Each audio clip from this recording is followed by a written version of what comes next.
Alright, so now we're going to take a look at Newton's method. Newton's method. And for this to be of any use, you just are going to have to accept that you want to approximate zeros of a function. So, if you don't want to do that, it's not going to be very much use to you. So say you have some function like this, and here's the graph of that function.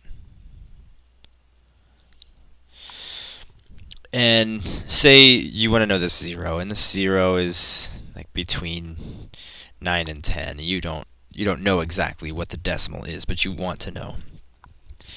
And you don't necessarily want to have to ask your calculator, what's the zero of this function.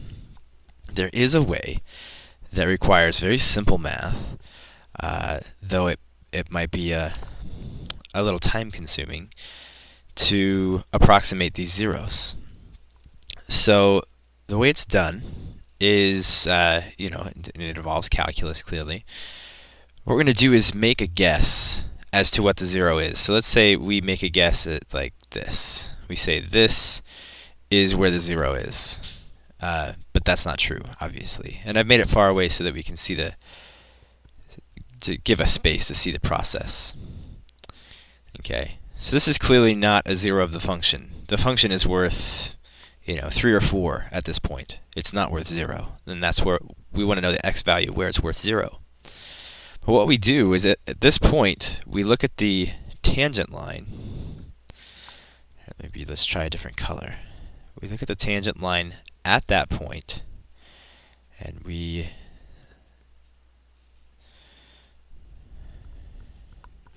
shoot that tangent line down toward the x-axis.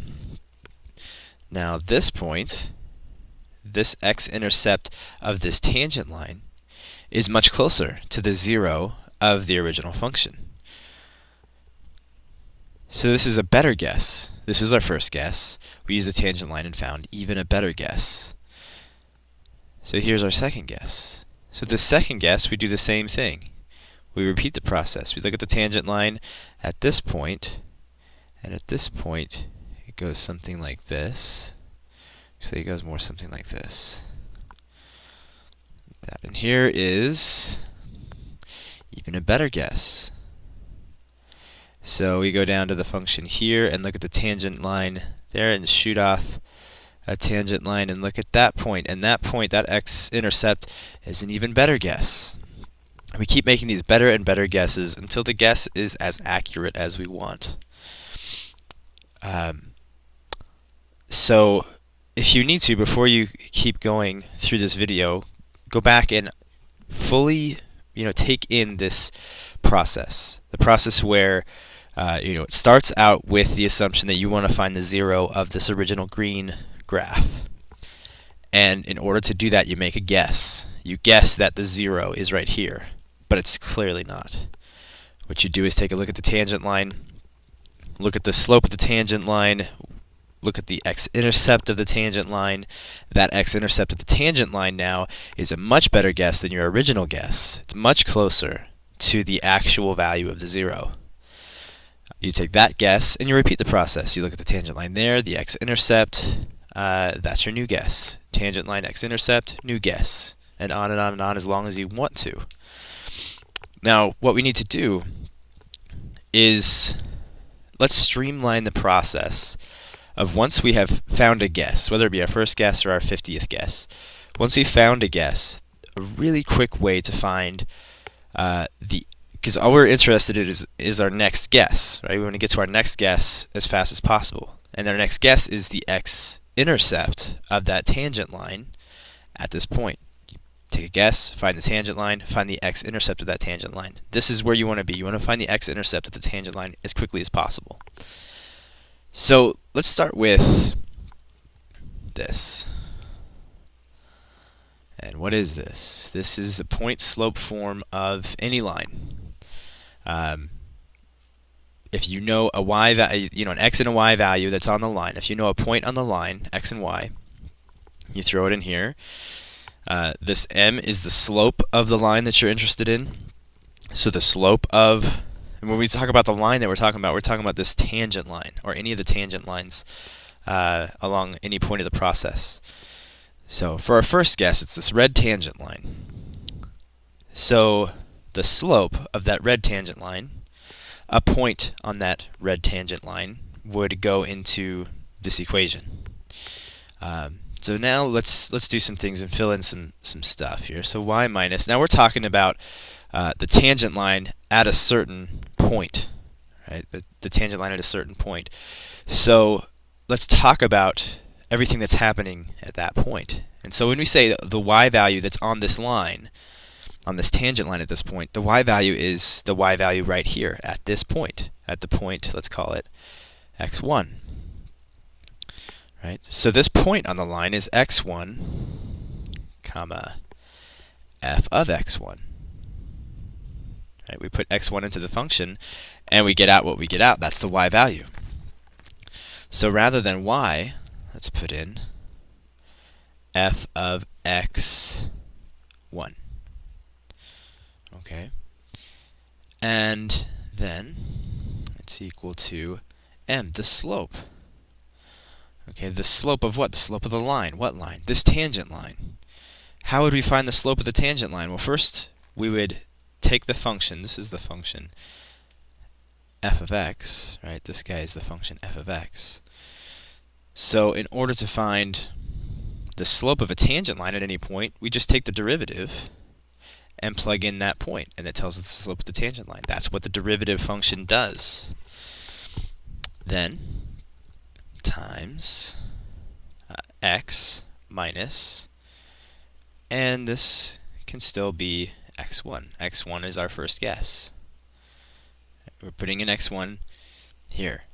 So this x1 goes here, and this x1 clearly is referring to this point on the graph, which corresponds to this y value, this f of x1. And then this slope is the slope of the line, and that's just take the derivative of this, plug in this point, you know the slope. Now,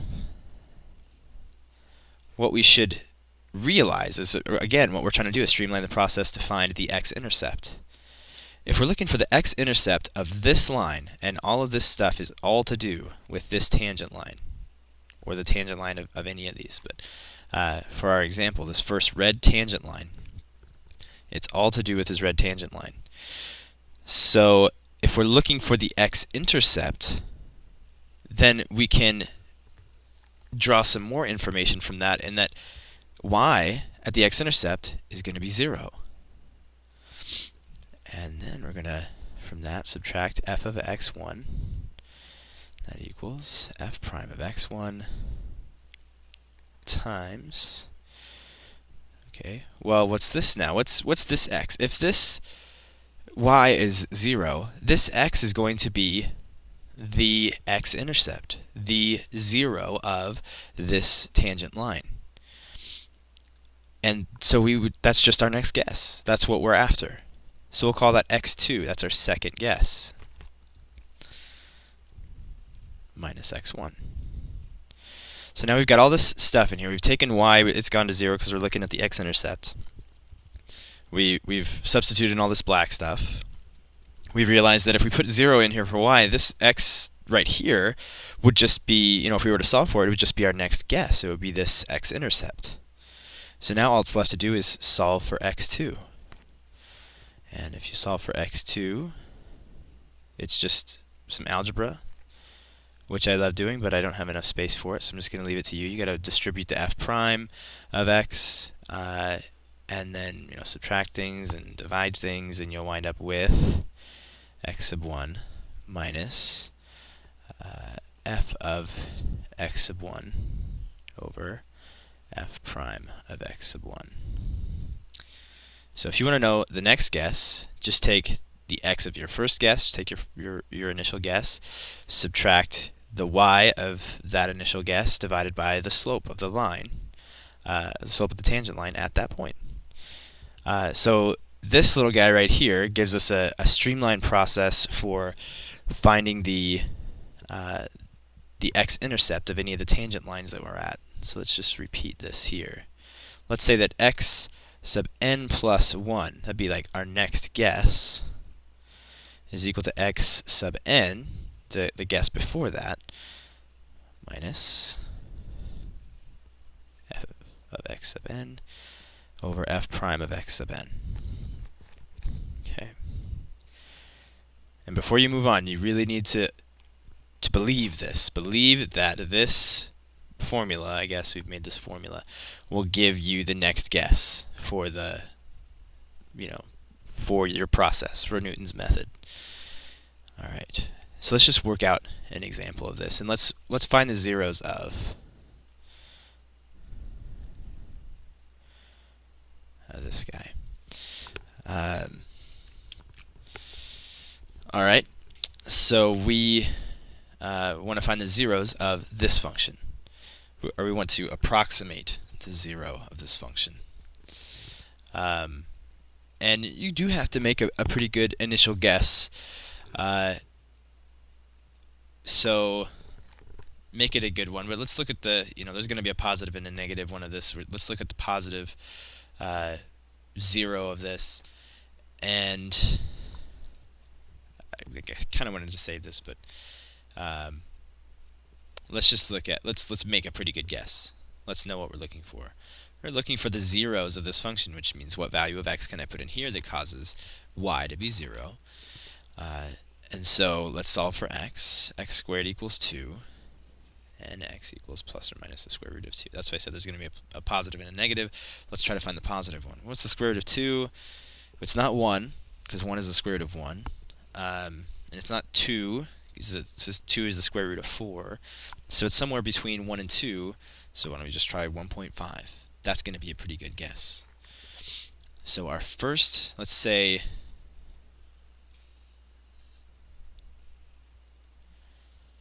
let's just make this little chart. Let's say n represents the guess that we're on. So we're on our first guess. And x sub n, is just the number of the actual guess, the actual number.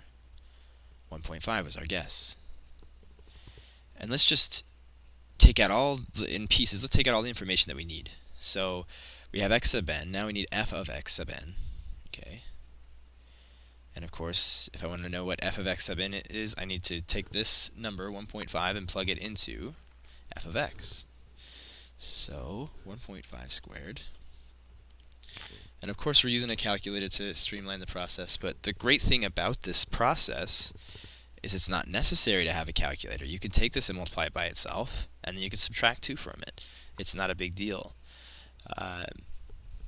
So just imagine you're Isaac Newton, and you've found this process for approximating a zero to as much accuracy as you want. And he made it because he doesn't have a calculator. He doesn't have that available. Okay, so something else that we need is the slope of the tangent line at that point, f prime of x sub n. And so if we're going to find f prime of x sub n, we should probably find f prime. So here's another piece of information. F prime of x equals 2x. So 2x would just be 3. Alright, and then why don't we just go ahead and calculate f of x sub n over f prime of x sub n. So 0.25 divided by 3, and that is 0.0833 repeating. And the last thing that we're going to do is just this whole deal right here, x sub n minus f of x sub n over f prime of x sub n. And remember what this means. Once we do this, once we cross that threshold, we have found the x-intercept of the tangent line, and therefore our next guess. So let's do that. X sub n is 1.5 minus the thing we just found.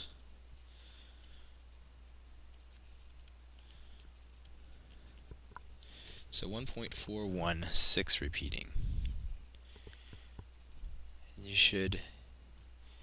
should take this out to like 2 decimal places past the accuracy you want to have. If you want to have an accuracy of 2 decimal places, go out 2 more decimal places. If you want to have an accuracy of 3 decimal places, go to 5 decimal places, and so on. So since I've written down 6 decimal places, let's go to 4 decimal places. Right. So our next guess, our second guess, is this 1.4666666. All right. Well, I suppose 7, isn't it? We've got to round that last one. All right, and we repeat the process. So 1.4666. Why don't we just? It's already in the calculator, so let's use it. Square it. Subtract 2 from it. And our f of x sub n is 0.0064. Oh, sorry, 694. Repeating. F prime of x sub n is just 2 times this thing.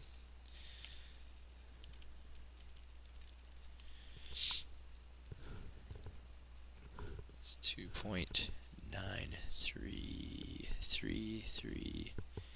Repeating. F of x sub n divided by f prime of x sub n.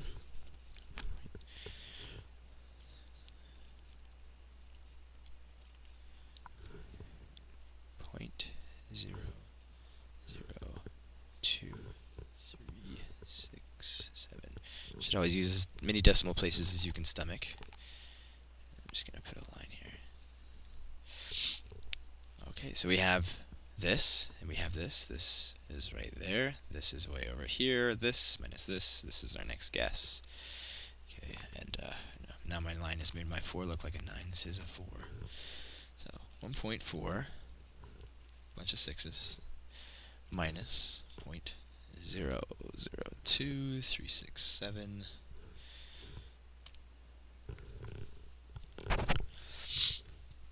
This turns out to be 1.4642997, whatever.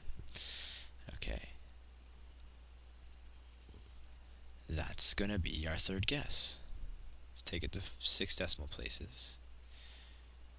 4, 6, 4, 2, 9, 6.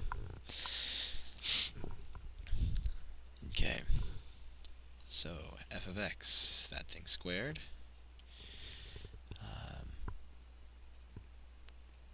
Minus 2.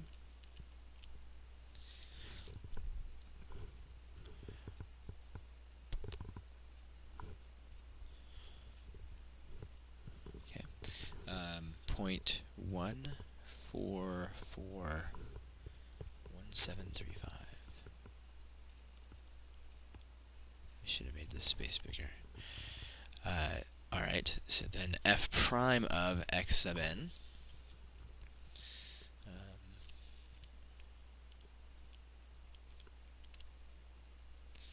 So multiply it by 2.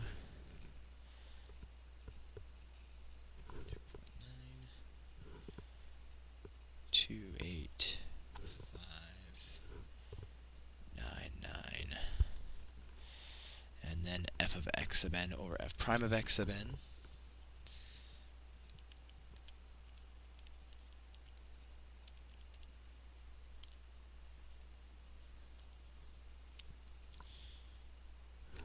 Is 0.5. I must have done something wrong here.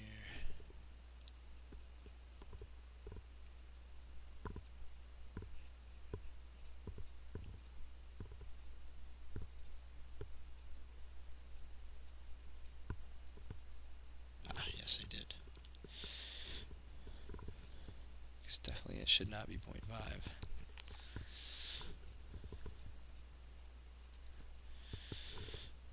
Right, so f of x sub n, that's 0.1441735. We're dividing by that by f prime of x, 2.928599.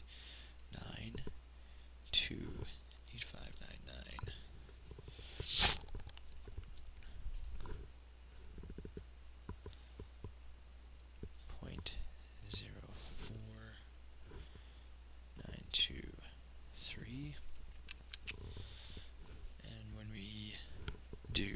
this, we get 1.4142114.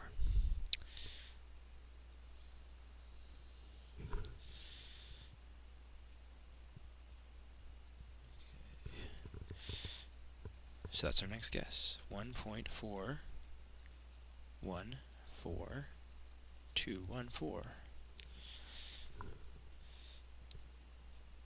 So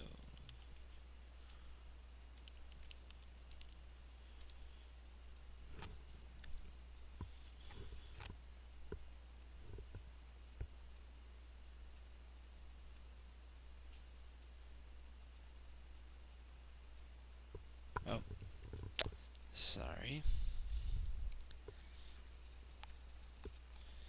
Looking at the wrong line on my calculator.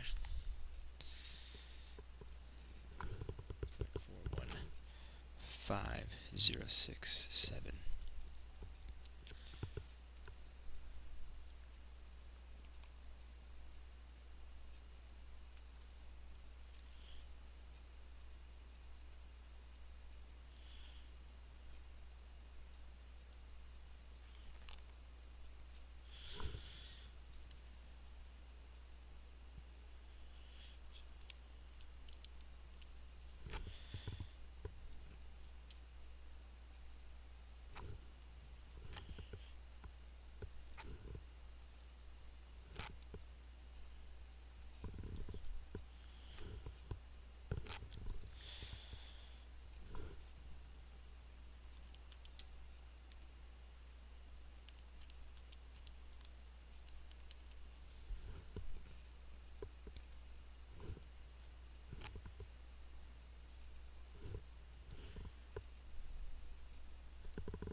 So it's 0.0008532.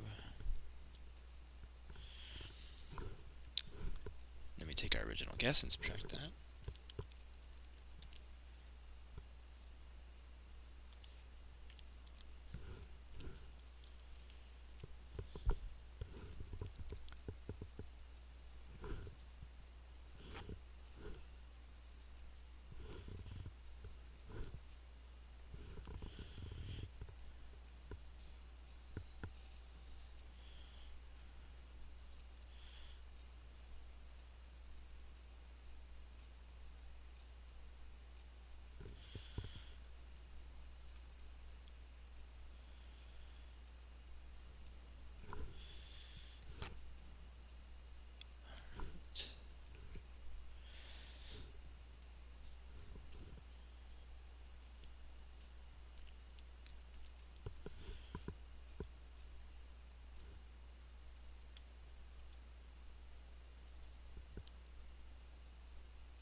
Okay, so here's the good news. 2, 3, 4, 5, 6, 2, 5, 7. We know that when we take our fifth guess and subtract this, these first 6 things are not going to have an effect. You can do it yourself, but you can see that 1.414214, they stay the same. This guess up to 6 decimal places is the same as this. So we know this is accurate up to 4 decimal places. Okay, so yeah, the process has returned an approximation for the zeros of this function that is accurate up to safely 4 decimal places. So the cool thing about this, the result is that we found the square root of 2. We've manually extracted the square root of 2 without a calculator, without any instrumentation beyond the abilities of someone from Isaac Newton's time. We know that the square root of 2 is approximately up to. Okay, so yeah, the square root of 2 to 4 decimal places we found with this simple process. 4, 2. There it is. And you can give it a try on your calculator and see if we're right, and we are. We're to 4 decimal places, 1.4142.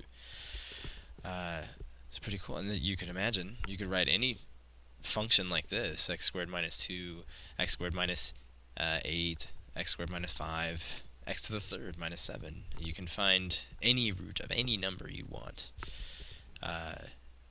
So that, this example is really extensive. It's everything you need to use Newton's method.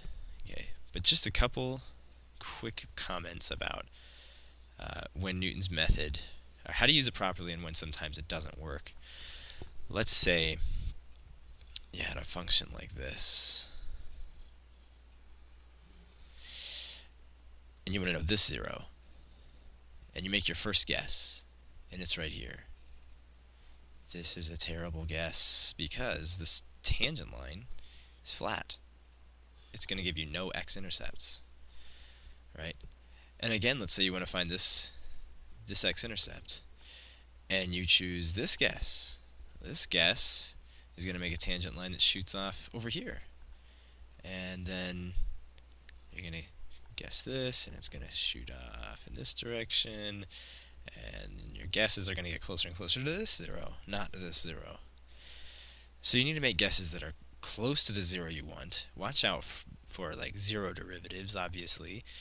And one other kind of an interesting case is, let's say that there's this function like this, maybe. And let's say you pick this tangent line and it shoots over here. That gives you a tangent line here. This tangent line, let's say it shoots right there, and then this one gives a y value of here. Well, you're back to your original guess, and you just keep going back and forth and back and forth. So that's an interesting thing that can happen sometimes. But just pick your guesses well. Pick them close to the 0. Don't pick them at derivatives. And just watch out for things like that can happen. And one other thing that can happen is you might have a strange function that, let's say it's like this,